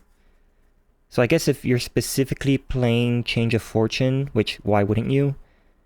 I guess this is good. I'll go with I guess that's good. 3 copies of Riposte, 1 cost event, defense, hero enter, defense. When your hero defends against an attack, it gets +2 defense for that attack.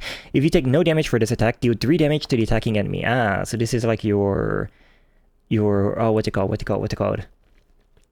Not today. But instead of thwarting, you're dealing damage. And once again, this is not an attack, so you can't do this while you're stunned. It's less good than Stop Hitting Yourself, because that deals damage equal to your defense, which likely would be boosted, but it only costs 1 instead of 2, and you deal a flat 3 damage. That's fun. We're doing some fun stuff. 2 copies of the Power of Protection. 1 copy of the Astonishing X-Men, Victory 0, response after... Wow, this comes into play with 5. Victory 0, response after an X-Men character defends against an enemy attack, and takes no damage from that...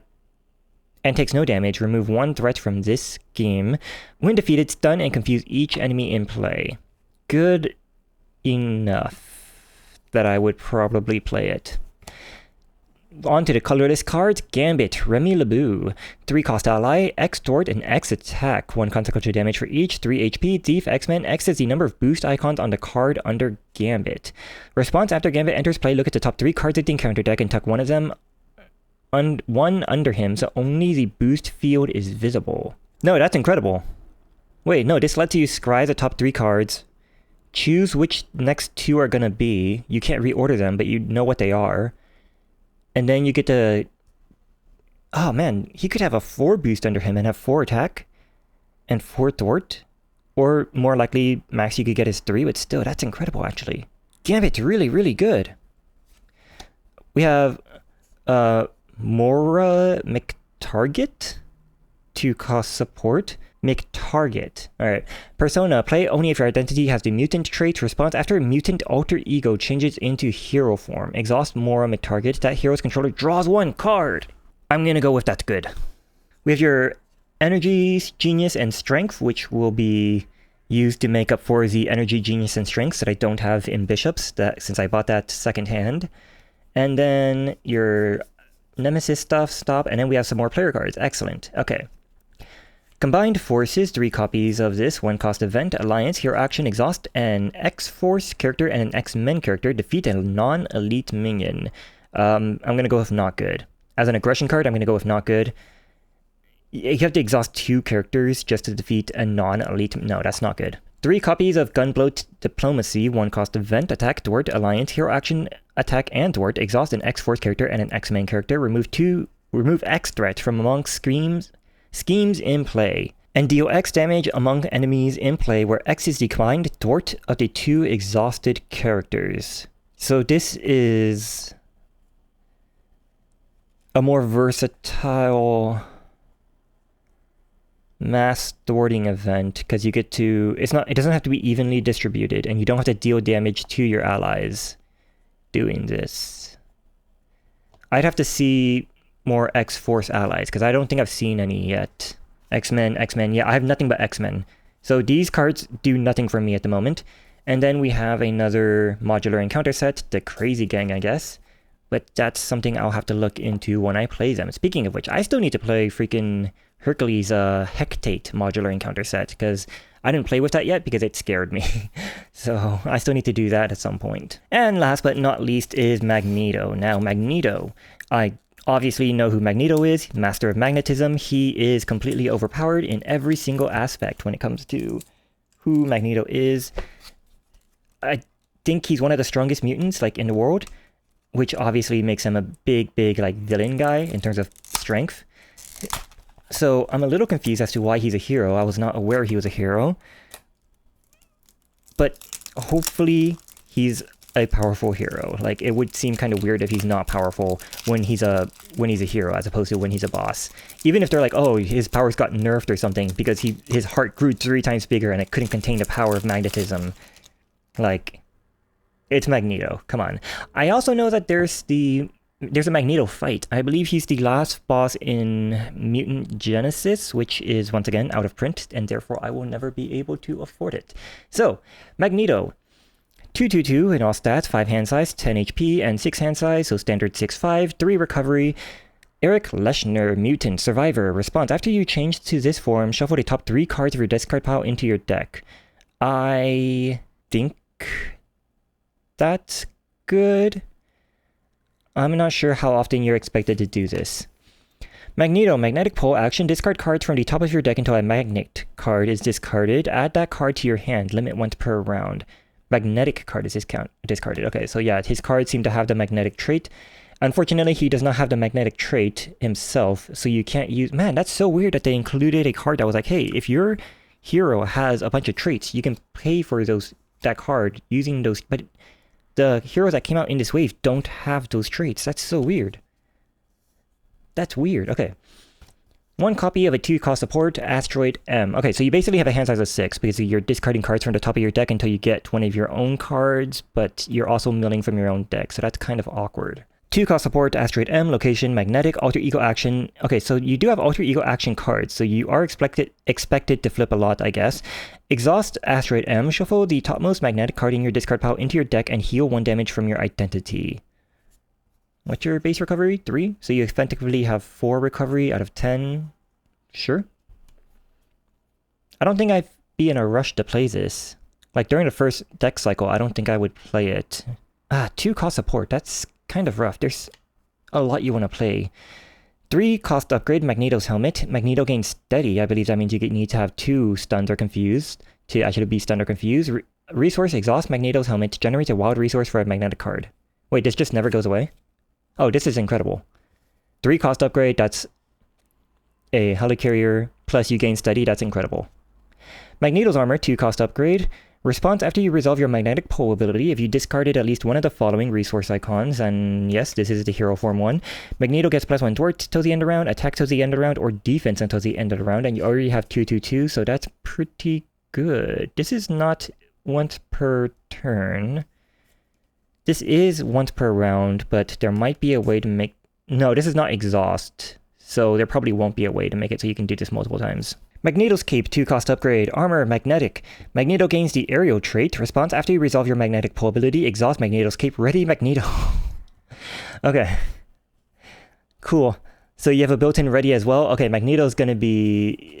he might be strong. 3-cost upgrade, magnetic bubble, magnetic superpower, Magneto gains retaliate 1.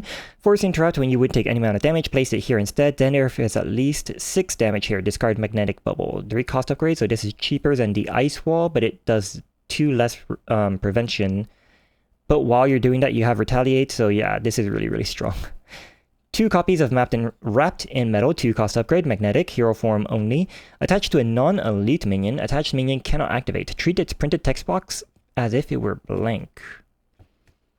So you get to blank out an enemy for 3 effective resources, and you get to keep it around.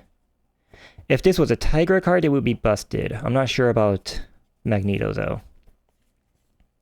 I suppose you could play with Tigra and be like, hey, I'm going to blank out all your enemies. That'd be pretty cool. Electromagnetic Blast, 2-cost event, magnetic superpower thwart, hero action thwart, remove 3 threats from a scheme. If that removes the last threat from that scheme, you may discard an attachment with the text hero action or hero response. Ooh, this is actually really, really good. This is actually a really, really good thwart. Oh my goodness, that's good. You might have noticed when I'm playing, I never ever do those hero actions to remove them because it costs resources, but if I can just use those resources to also remove threats from a scheme, that's incredibly good. Magnetic Shard, 3-cost event, attack magnetic superpower. Does all his cards have magnetic? Yeah, I think they all have magnetic so far. Interesting. Hero action attack deals 7 damage to an enemy. If this attack defeats that enemy, gain a tough status card. No, that's ridiculous. Yeah, that's 1 less than a swinging web kick. and my camera has died. But yeah, that's one less than a swinging web kick, and you get a tough status card. That's good. Well, now I'm concerned because it turns out that my battery wasn't dead. It was just that my camera was overheating, which is a strange thing to do considering how I have not been recording during that session for that long. So I'm a little concerned about my ability to record playthroughs in the future because it's not even summer yet. Like, we're still in spring, and apparently it's hot enough that it makes my camera overheat after that short of a time. So I'll have to deal with that. But for now, back to our cards. We have 2 copies of Magnetic Missile, 1 cost event, Magnetic Superpower Hero Action, discard a minion with Wrapped in Metal attached. I believe that was the thing that blanks them out, basically. Attached minion cannot activate, treat its printed text box as if it were blank. Yeah. So you discard a minion with that attached, deal 5 damage to an enemy and stun it. Ooh. Oh, that's actually pretty good, because now you get to just keep the enemy. When Wrapped in Metal comes into play, it just stops that enemy from existing, basically, which is good, a benefit. And then basically nothing changes when you use Magnetic Missile. It's a 1 cost event to deal 5 damage.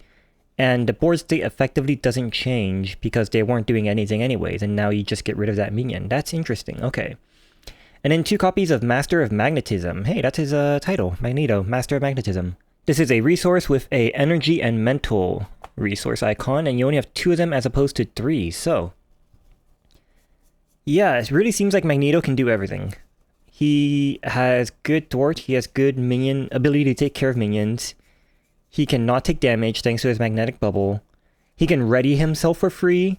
He can increase all of his stats, and he can just grab any of his cards. Yeah, Magneto seems pretty good. He seems pretty good, and it seems like we have a leadership deck to go with him. Which makes sense, I guess, if you're playing... Magneto is the leader of the evil mutants, so yeah, that makes sense. I wonder if these are evil X-Men, because they say... yeah, X-Men, X-Men, X-Men. So, wait, was that? Phoenix is not an evil X-Men. So, I guess these are... Magneto just becomes the leader of the X-Men? Or do they... Or does he just become another X-Men and, like... I don't know what's going on with this guy. Anyways. 4 cost ally, M. Monet St. Croix?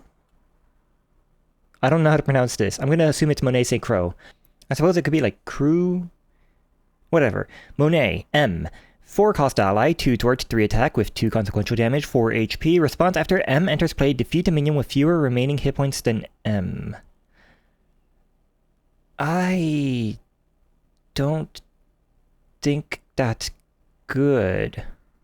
I mean, her stats are good, but for a 4 cost ally, the effect is pretty underwhelming.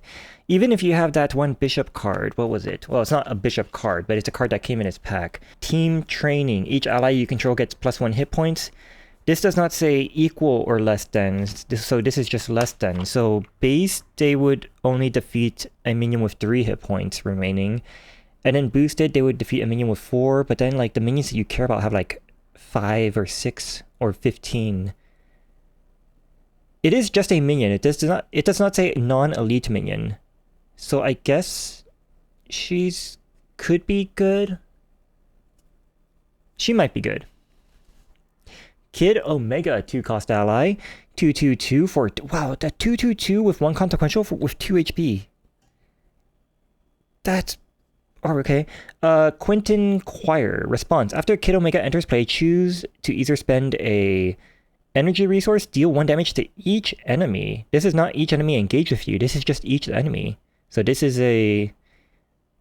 what's his name? Ultron Killer. Or spend a mental resource, remove 1 threat from each scheme. Wow. This guy's cheap, versatile, and he has good stats.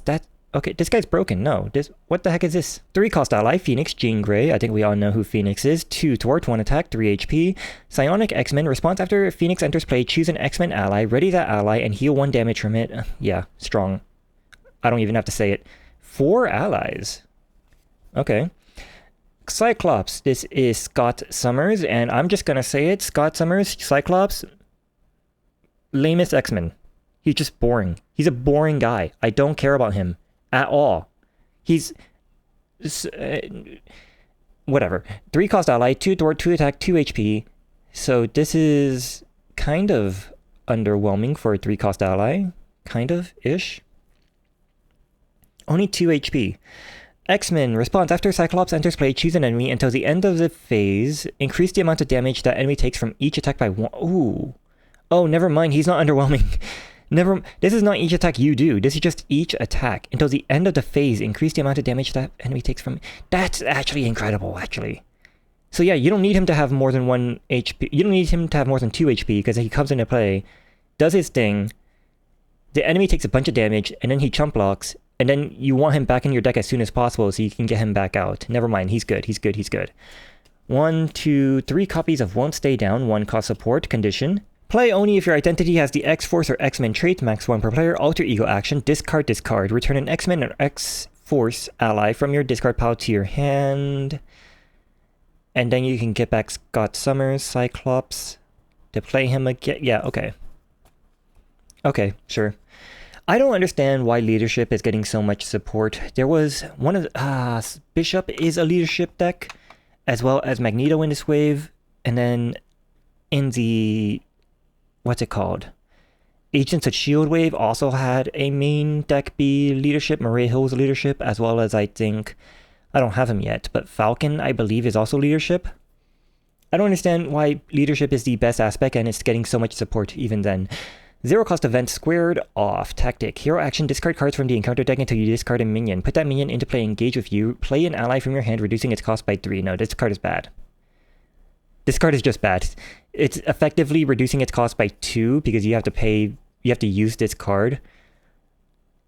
2 cards are not worth getting a minion. I'm going to go with that card is bad.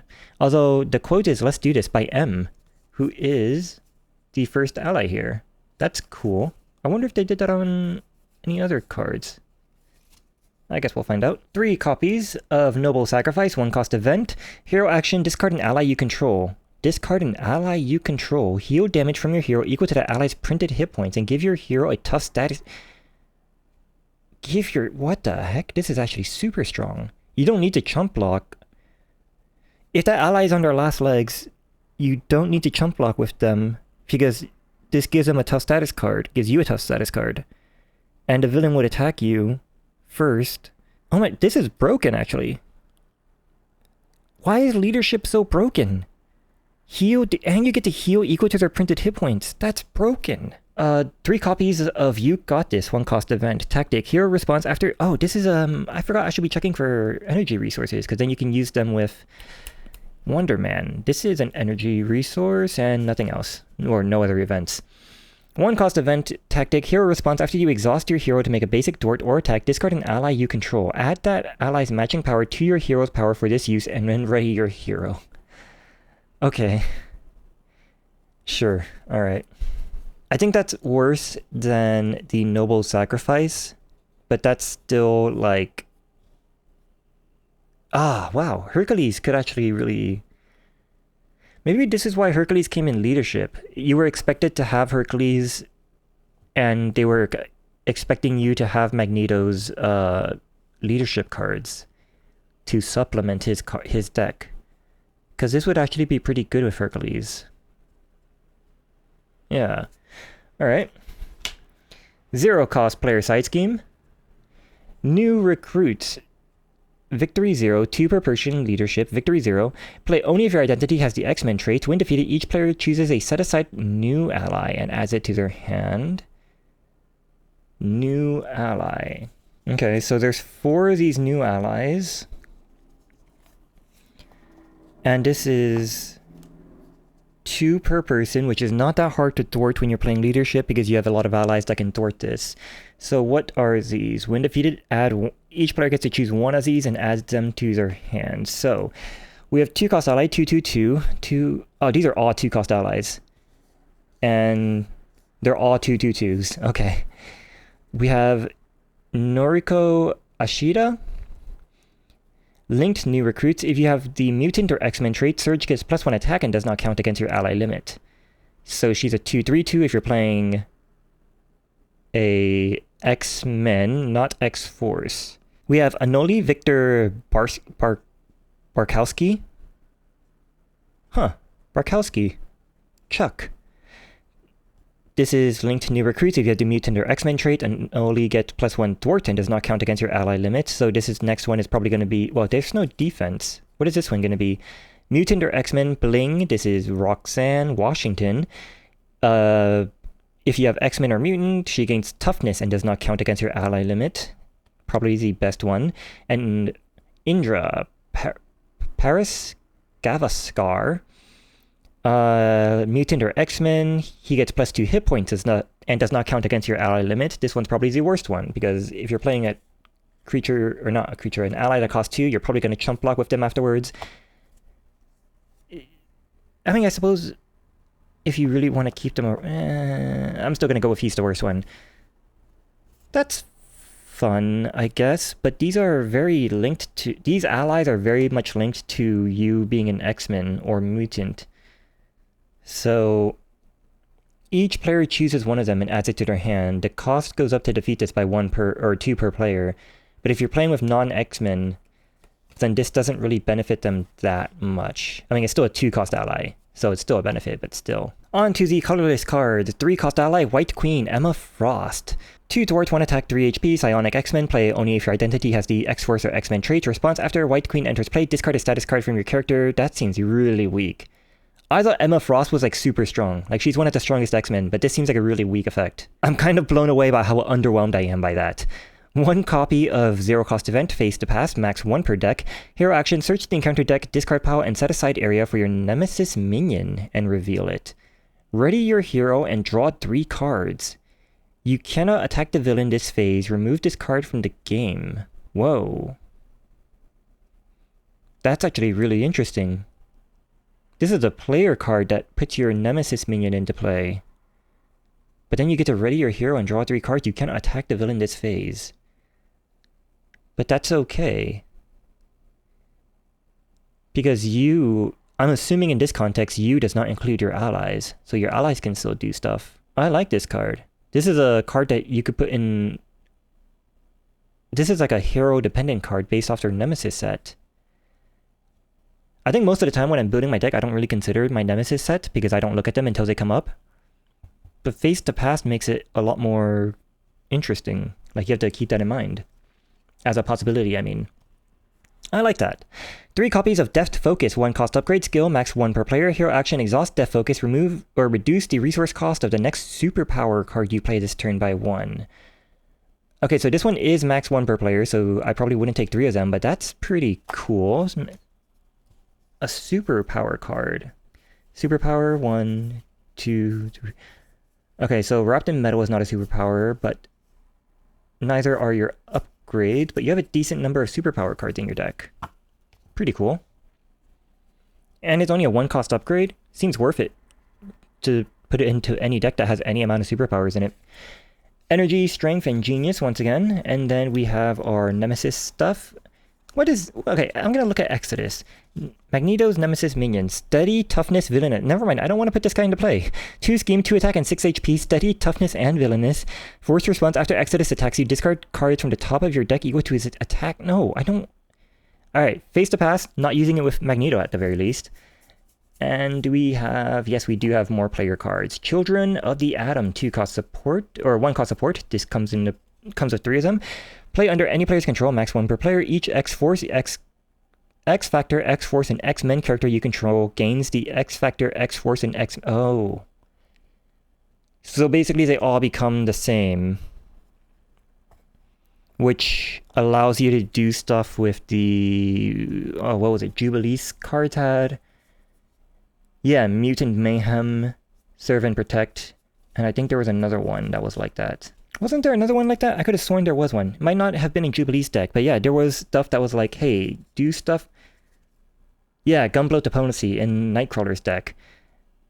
Exhaust an X-Force and X-Men character you control, so this makes all of your X-Force and X-Men characters also into the other one, so if you only have X-Men in your deck, they now also count as X-Force, and now you can do the cool stuff. Okay.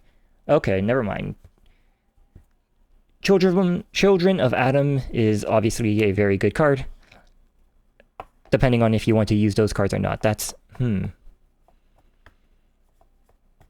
I suppose that means that all those cards that are like play only if you're an X-Men would mean that your hero could also be an X-Factor or X-Force as long as you have Children of Atom out. So now you can also play those cards. Okay. And then one more modular encounter set. This is Hellfire. Cool. So, what are my thoughts on that? Magneto seems pretty strong. I feel like I'm missing something here when it comes to the overall X-Men stuff because I don't have the Mutant Genesis and what's it called? Next Evolution cards and the player cards that came with that wave. But Magneto himself seems pretty strong, and I think he's probably... Yeah, I definitely think his cards were meant to be used with Hercules. Like, you were supposed to have Magneto when you bought Hercules to supplement his leadership cards. As far as this wave goes, when it comes to the decks or heroes that I'm most excited to play, I think in order would be... Magic would be first. I suppose I should zoom out my camera. Yeah, Magic is in first place as far as who I want to play, but I kind of want to play her in Protection instead of Aggression, mainly because I just don't see the Aggression route. Like, yeah, you could just rush down the enemy, but I see it feels like it would be more fun playing her in Protection, and that's what we're here to do, is we're here to have fun. On the other hand, maybe playing more Aggression would be good so that the games last a shorter amount of time so my camera doesn't overheat during this upcoming summer, which is obviously going to be hotter than the last summer, which was already pretty hot. So Magic first place, Bishop second, so probably a good sign that the Age of Apocalypse box is good, just in terms of the heroes, because I'm excited to play both of them. Followed maybe by Nightcrawler to see what his deck is like, because people were like, this guy made Protection good, and just some of the cards do kind of excite me. I should probably go back to trying Peter Parker Spider-Man Taunt again now that I have more Protection cards with Riposte and the Change of Fortune. Probably should get that a shot. Then Magneto, just because this is like middle of the road. He seems strong, but he seems kind of what am I trying to say? He doesn't seem unique. He seems strong, but not unique. Yeah, that seems like a good way to word it. Like, he seems like he's just base Marvel Champions experience, except stronger, but you're not doing cool hero stuff. Like, if you just want to be like, hey, I'm playing the game, and I just want to focus on the villain, instead of focusing on the player side, where you're trying to do the player side games that they're doing, Magneto seems like he might be the guy to go with. And then maybe... Oh man, Iceman and Jubilee just aren't that appealing. I guess Iceman would be next, followed by Jubilee, but these are both like a distant bottom two. You know what's wild is that despite getting two heroes with aggression decks, I don't really feel like I got any new aggression cards. Like, I just don't remember any of the cards that were in here. They just didn't leave that much of an impact on me. Definitely not in Iceman's deck, and I don't think in Magic's deck. Yeah, Magic's decks also didn't leave an impression on me. So that's kind of interesting. Despite getting two aggression decks, I like have no impression of them at all. Whereas Leadership, I'm like, yeah, Leadership got a big boost with this release. So did Protection, just with those two cards, the Change of Fortune and Riposte. And Leadership, and not Leadership, Thwart, what is it? Justice got 3 steps ahead, and Waylay maybe? Disguise is kind of uninteresting, and wow, yeah, she did not actually come with that many Justice cards. Kind of wild how you get a new hero, and sometimes you're just like, well, there's not that many cards actually in terms of expanding your card pool. But either way, hopefully I will see you next time when I play one of these heroes. Probably... To be completely honest, I've read the way that the campaign in Age of Apocalypse works and what the missions are like, and I'm like, I don't want to do that. I really don't want to deal with the missions at all. So I'll probably just go through the encounters one by one in campaign order, but I won't be doing the campaign, therefore I won't be doing the missions. So I could just change up my heroes every time I play one of them. I might do that. I'll let you know. And hopefully I'll see you next time. Goodbye.